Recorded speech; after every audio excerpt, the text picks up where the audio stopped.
Welcome to the Inside Texas Football YouTube channel, powered by InsideTexas.com. I'm Joe Cook, got Justin Wells with me, and July starts off with some early fireworks for the Texas Longhorns. They needed it after this past week. They had a few left over from Sunday night celebration of joining the SEC, and now they're able to land 2025 edge Smith Orogbo from A-Leaf Hastings in the Houston area. Justin, there's some variance in his rankings, but On3 thinks really highly of him, has him ranked within the top 30. I think either number 25 or number 26 overall. And, for Steve Sarkisian and Pete Kwiatkowski, it just continues a great trend at recruiting the edge position with Orogbo the next in line. Yeah, this feels like that this position is taking a complete turn in the other direction. In the first couple cycles, they didn't really get the big guys, big names.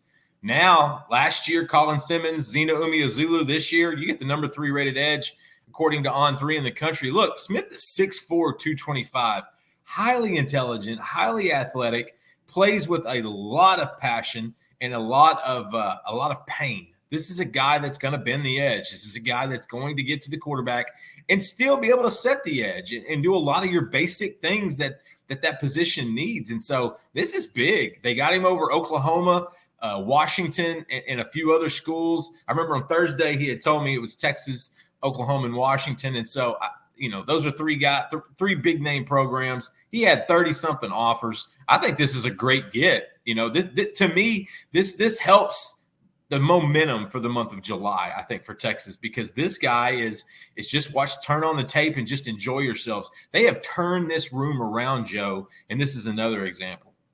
Yeah, we'll get to the overall room in a second, but if you go to Inside Texas, we have a story up on this, and our own Charlie Williams gave a little bit of an evaluation, and something that I think you're seeing in his film right here that Charlie noted as well is just the explosiveness, that quick first step that you're about to see right there, just boom, boom, boom, gets right past that tackle.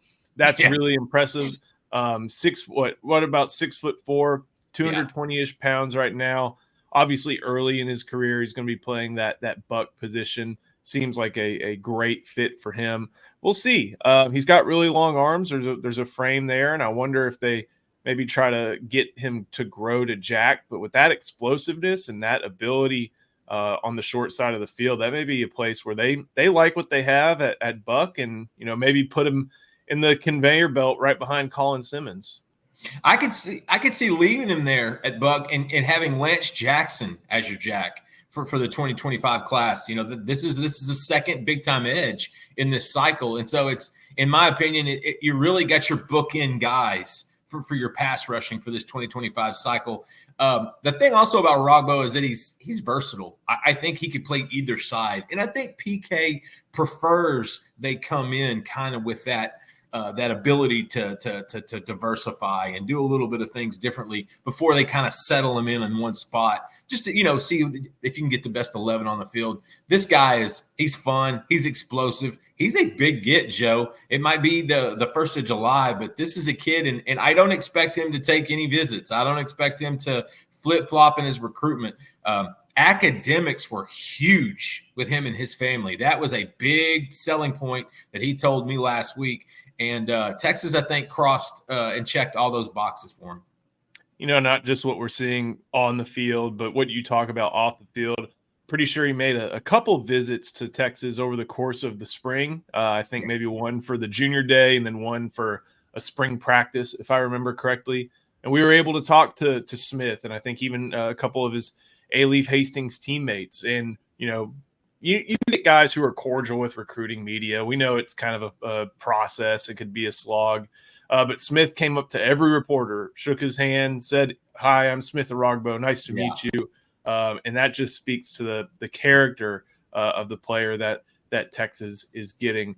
Speaking of character, got to give some love to our sponsor. That sponsor today is Laura Baker. If you are in the Central Texas area and you are looking for a home, give Laura a call. She is with the elite Andy Allen team and can help you from, New Braunfels to Temple, and then Mason, maybe all the way to LaGrange. I'll extend her range for her. So give Laura a call, 512-784-0505, or Laura at AndyAllenTeam.com.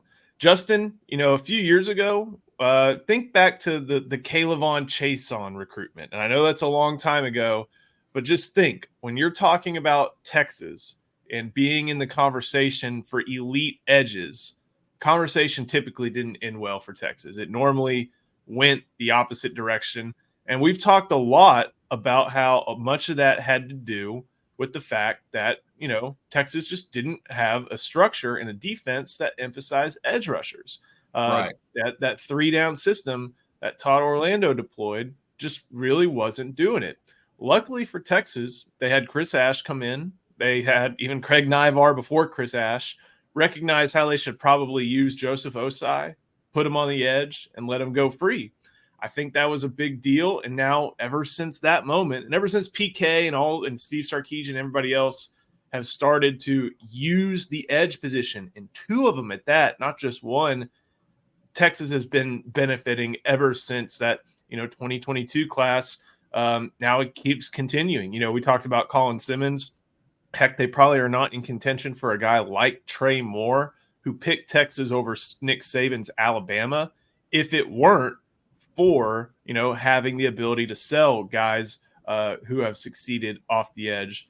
And this just seems like it's another continuation and another sign that the Longhorns have just been able to revamp that edge room with dogged recruiting efforts and leading and getting advanced talent like you see Smith Orogbo. You're exactly right. And I look back, I think the worm turned when Ethan Burke flipped. I think when they flipped Burke, that was big, because that signaled that first big edge under Sark coming in and making an impression. And now we've seen his development over the last 2 years, which quite frankly has been pretty strong, to the point people are considering throwing him in mock drafts for 2025 because he may have a great breakout year and leave for the NFL early. I think that's when we saw the signs. We kind of saw it starting to change. And then I believe it was 2022 where Texas defense just got a lot better at attacking the passer, not so much getting to him, but hurries, things of that, pressures, things of that sort.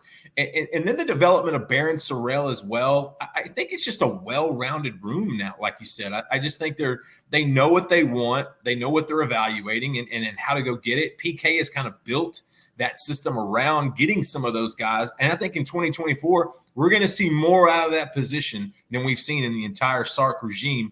And granted, it makes a lot of sense because you've got a third-year Burke. You've got a Trey Moore that's been in college football for a couple of years, and you just added the number one of the best edges in the country in Colin Simmons, one of the most underrated I'm forgetting his name, Zena Umeozulu. And now you got Lance Jackson and Smith Orogbo. Edge position is not of worry for Texas fans for the foreseeable future. And I'm going to admit, I thought that the system was not going to be one that was conducive. I thought, oh, no, you're asking these guys to drop back. Well, as our Ian Boyd can attest, like NFL guys, NFL defensive coordinators are hybridizing that edge position. So not only it's not you're asking guys to drop back when all they want to do is rush the passer. You're asking guys to do NFL things. And I think that's also a good pitch. Like you mentioned, topped Oklahoma for a big SEC win in this regard. Also topped Washington and Jedd Fisch's program, and Texas Tech, who had shown a lot of interest in Smith Orogbo over the course of the summer months. But Texas lands him. You had some great quotes that we included in our story over on Inside Texas. Obviously, Smith is an extremely thorough kid. He knows all about the benefits on the field, off the field, at the university, so many different things. A great fit for Texas and a great win for someone who's going to be one of the better players in the country. Justin, any parting thoughts? One of the most insightful interviews I've done in years.